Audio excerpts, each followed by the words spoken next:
Carlton fans, we've had our ups and downs, and whatever the hell that Collingwood game was, but we've got to look ahead, not just to the rest of 2025, but what's quietly bubbling beneath the surface, because the future at Princes Park could very well be built on some familiar names and an NGA recruitment policy. Peter Dean's boy is patrolling half-back like it's 1987. There is some young guns buzzing up forward. There's a kid named Ison who could be what we've drafted many a times but failed. And then there's a young kid called Cody Walker, son of Skywalker, who dropped 24 touches casually for Vic Country. And he's already been told the AFL world is yours. So in today's video, we're diving into the NGA and father-son prospects, who they are, what they bring tactically, and more importantly, how the Blues could land every single one of them. We're tackling the draft point math, how we're avoiding blowing our 2026 war chest, and why Cody Walker is something for you to get excited about. Let's run that intro and give a big shout out to Carlton Blues fans who helped provide the highlights for this. Make sure you check them out. Let's get into this.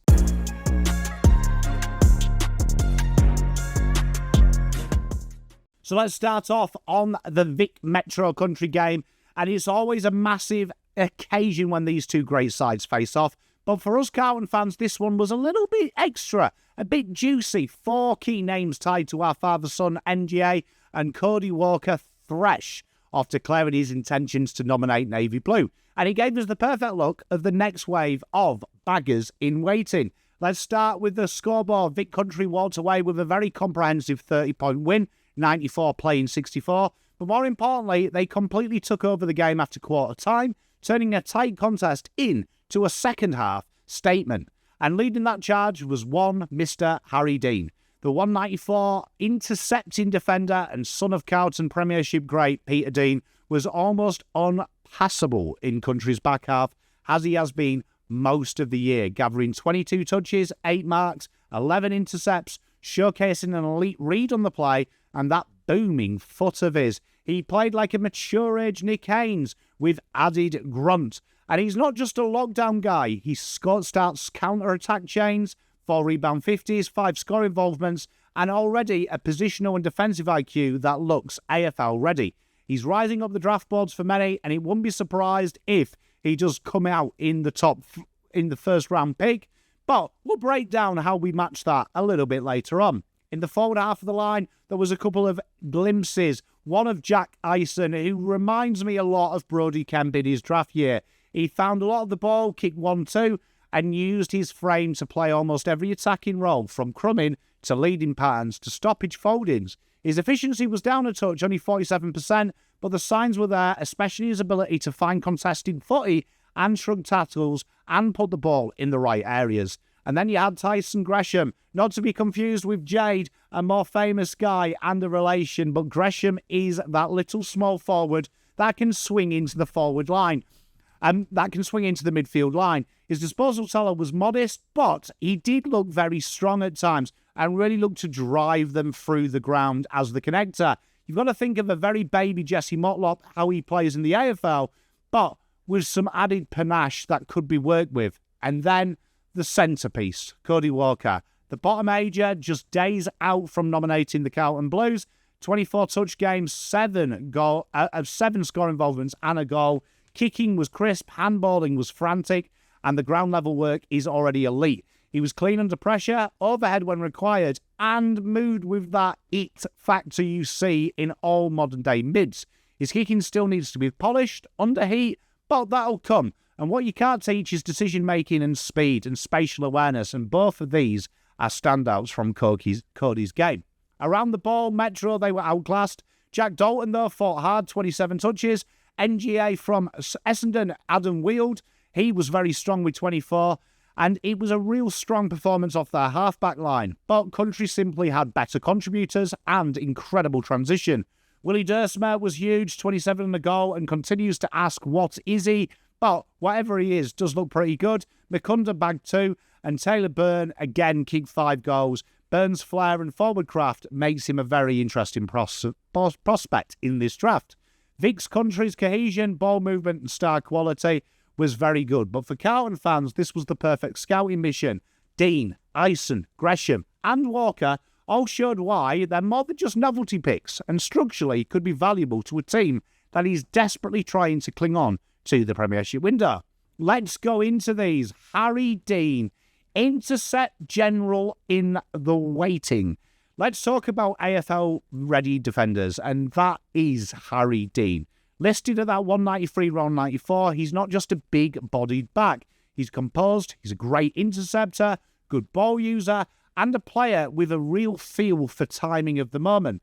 In this clash alone, he racked up 22 touches, went to 82% efficiency, 11 intercepts, 8 contested marks, but the raw numbers only tell half of the story. As we look at his kick and his possession heat map and where he used the ball, you rarely see something like this in juniors. He's got the confidence to launch counterattacks, a willingness to hit the corridor, and this is why he's generated some buzz, with clubs, I reckon, hovering around that late first, early second.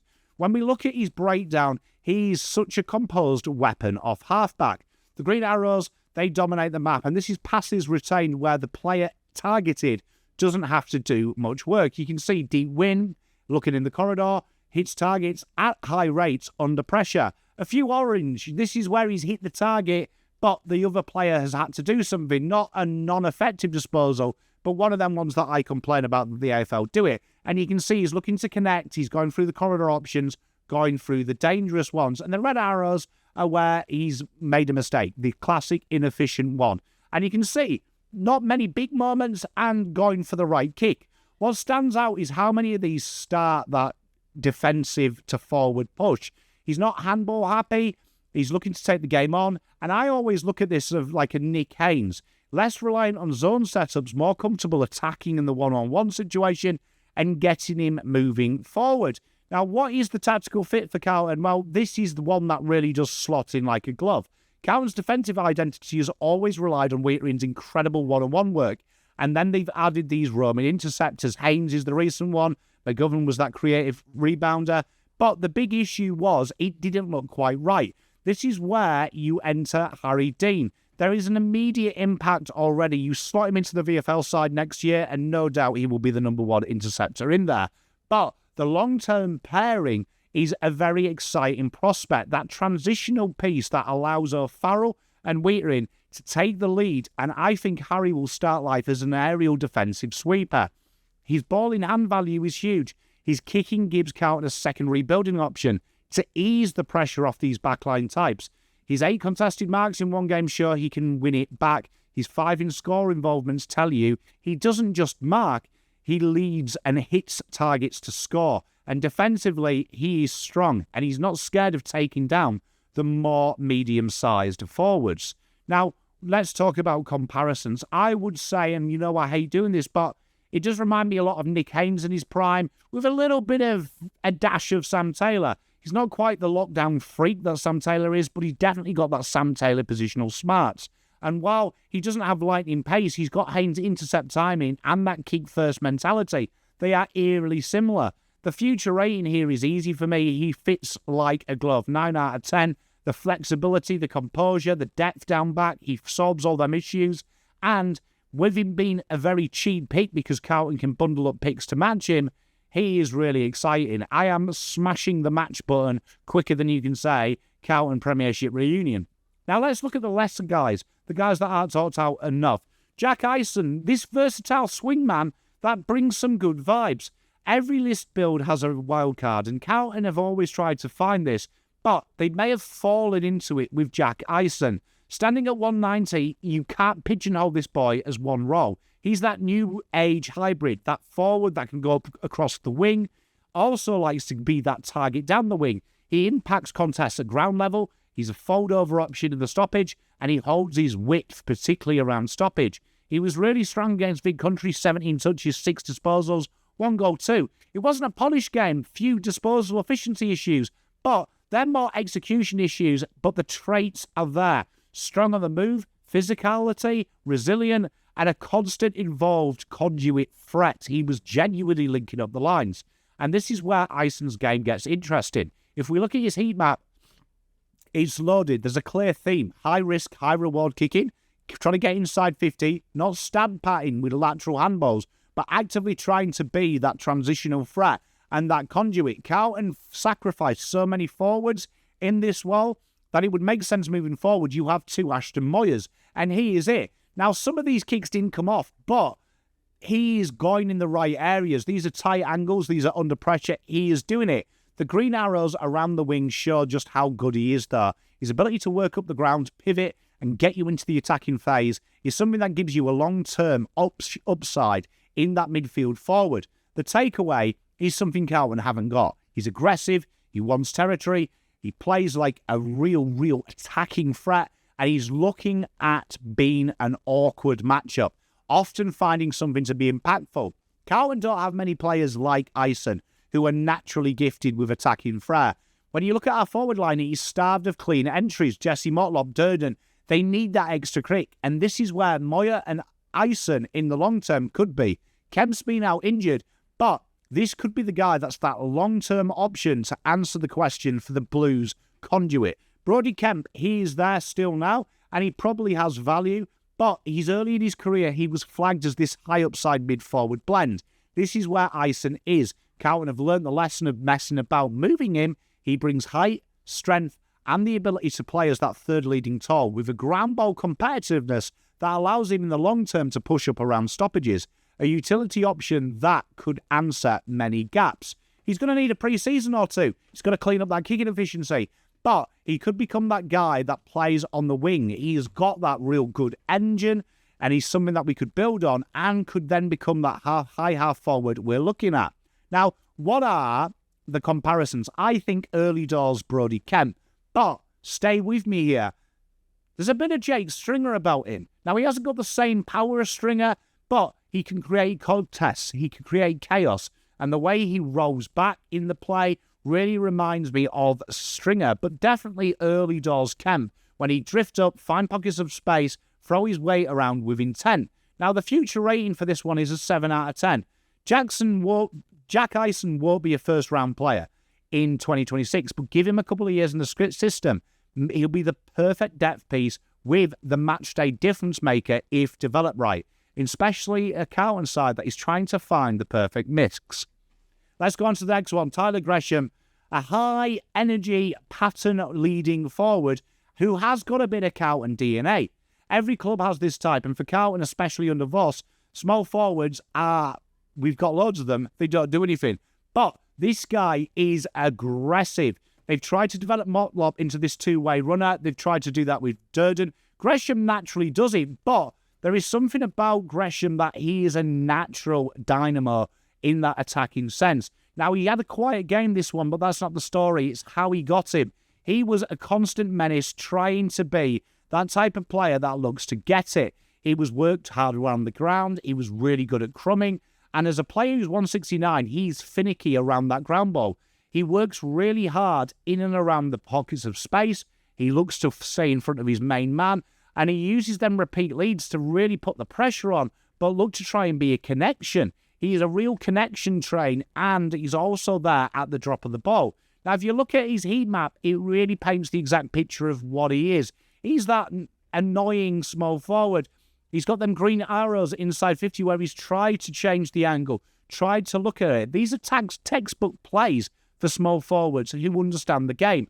The orange and red show you, though, that he's made the right option. He's trying to give it off, and he gets in dangerous spaces. But this is a guy that at club level has had 25-plus touch games. When he gets the ball, when he's in it, he's very good. He's got incredible spatial awareness, and he's a real smoky here. I really like what Gresham brings to the game. Despite the low disposal account, it is standout. His work rate is hard. He looks to lead in the right areas. He spreads laterally, and he reminds me somewhere of a Matty Owies crossed with pace that provides repeat outlets, but in a long term could be a puzzle piece.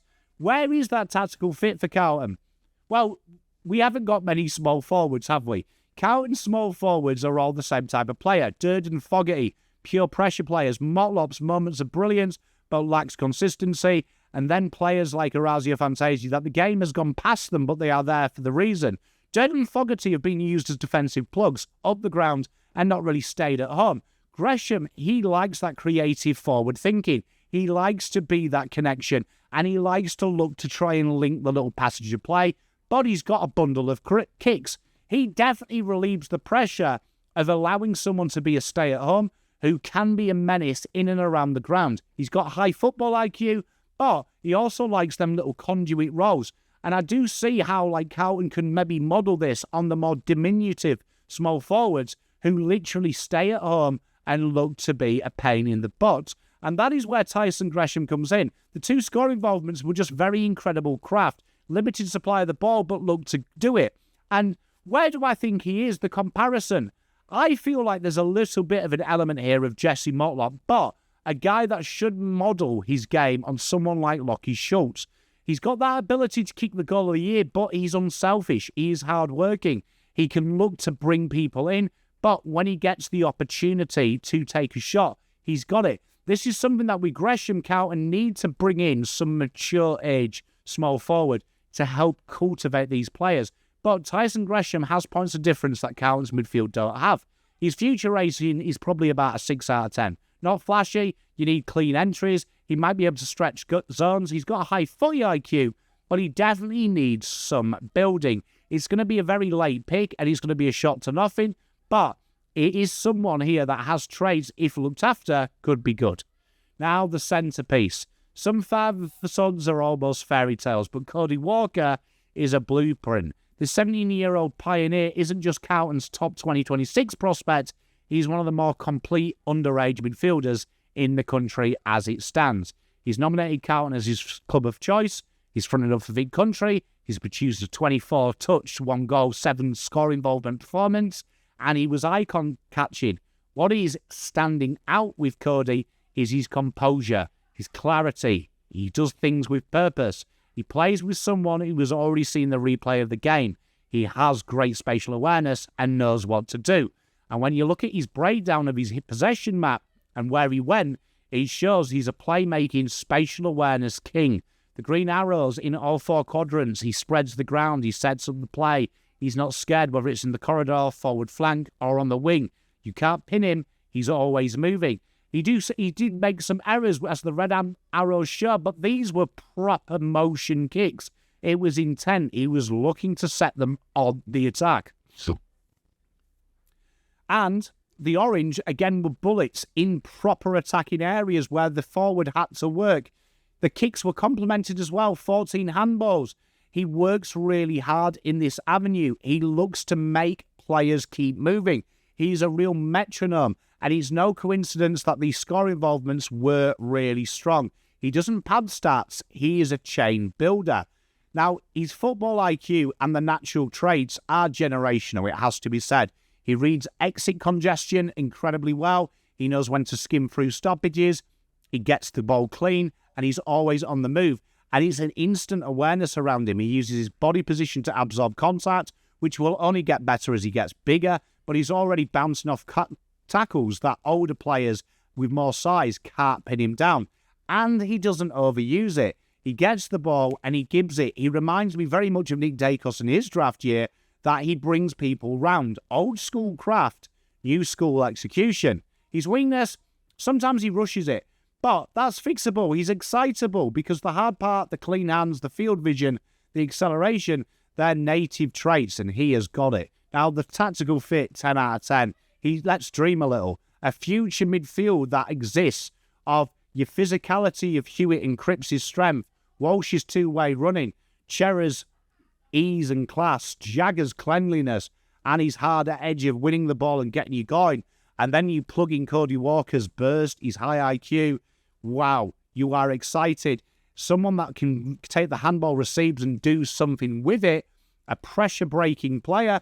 This is the guy, and Carlton have kind of been kissed on the proverbial with this. He's got that composure, and he reminds me a lot of Jordan Dawson in Adelaide's engine room. His ability to work 2 ways, but do everything with it. He doesn't have Dawson's height, but he has Dawson's work rate. Transition, clearance, setup, the resemblance is startling. He's also shown that push-forward ability, and even though it was a 50, the mark he got before the 50 was very clean, and that's what he does. He is a dangerous little player. And with the AFL comparison, he is somewhere between that LDU smoothness of moving, But that Jordan Dawson sharp ball use, the balance of LDU in the movement, not the physicality, the balance and the calmness. Give him a pre-season or two, and this guy is insane. He's ready round 1, 2027, and I can't wait to see him. You don't plan your draft strategy around guys like this. You rebuild your midfield around them. 10 out of 10 fit for Carlton. He's the reason that on draft night you get excited, and he is a father-son jackpot. He could be one of the more exciting talents Carlton has ever had access to and has ever drafted. This could be a real long-term investment and one that Carlton will be incredibly, incredibly excited about. How can Carlton get them? There's a lot of misinformation about this, and we're going to try and break this down into logistics and try and keep it very straightforward, because there's no point hyping these kids up and then we can't get them through the door. So how do this year Carlton bring in Ison, Dean and Gresham, right? But also keep in mind for 2026 for Cody Walker. Let's talk about Harry Dean. Where will that bid come in? Let's say, and I don't think it will be incredibly early, people are talking top 10. I think you'll see it between that 15 and 25 mark, and that's where most people have him. Let's say he's 18, right? Let's say it's 18. Now, even though he's very good, it's a compromised draft. So father-son's NGAs genuinely slide in a normal draft. There is a lot of people with NGA and father-sons, and you don't want to keep pissing people off. So let's go 18 as the trigger. Now, here's how the math works. Pick 18, that's 836 of draft points gross. With the discount, Carlton will only need to pay 752. That's the net value. So what picks do Carlton have to do this? Let's say Carlton goes into the draft. Now, let's just say, and it's irrelevant for the conversation, but currently it would be pick 8. The pick after Hawthorn for TDK, should he leave. That's 1,443 points, but the picks we will definitely have 35, 338, 43, 184, 61, no points. Now, I want you to bear in mind that if you look at the matches, people are saying these will blow out. They won't blow out too much because people have multiple picks between them, so what does go up comes down. Now, pick option 1 is you trade down that pick 8. I don't like it, though, because there's a lot of elite talents and small forwards Carlton 1. Option 2 is more likely. Now, let's get the starting point. 35 remains untouched. Carlton want to keep it, right? So that means you've got 752 from the bid. Pick 35 is 338. 752 minus 338, 440 points, right? Now, this is where it's hard. Let's say Carlton bring in a pick. Now, 184 is pick 43. That's 230 points to find. Now, let's try and find a realistic trade scenario for this. Let's say Carlton offload some players, right? They only need to find some third-round picks to get it. Or second round. Now, let's say they do land on that 44 and 45. That's 166 and 156, respectively. Now it would look like this. 35, 338, 48, 184, 167. That's some big, big points there for the Blues, and their current own 43, which is 184. That's 846 points. So here's the kicker. 752 minus that original bid, you've got 94 points refund, which, again, isn't a great pick, but it is a pick. And then that pick you use for Ison, right? So you have the 94, which is a late pick. Now, Jack Ison is probably somewhere in the mid-late thirds. Let's say that bid is roughly 200 points gross. To match that, that comes down. And that's where the surplus from the Dean refund gives you the leftovers to cleanly match Ison's bid without affecting future capitals. But how would this look with 2026? Here's the part we talk about debt. Let's say all of that happens. Carlton end the 2025 draft with a 100-point deficit. Let's say that. And that's carried into 2026. Now, you're allowed to carry AFL points debt as if you've won the flag, meaning you will be allocated for the debt 18, 36, 54, and 72. That gives you roughly 1,607 points to work with. Let's say Carlton finish mid-table in 2026 with this 100-point debt, and they get pick 8 again. Pick 8 is 1,443 points. Added with the debt makes it now 1,343. So that will move you down the draft order to pick 9 come draft night. Not a disaster, but you have lost points. The same thing happened with a Liam Henry bid match a couple of years ago, one of the few occurrences where this happened. And it allows you still to have that first round pick.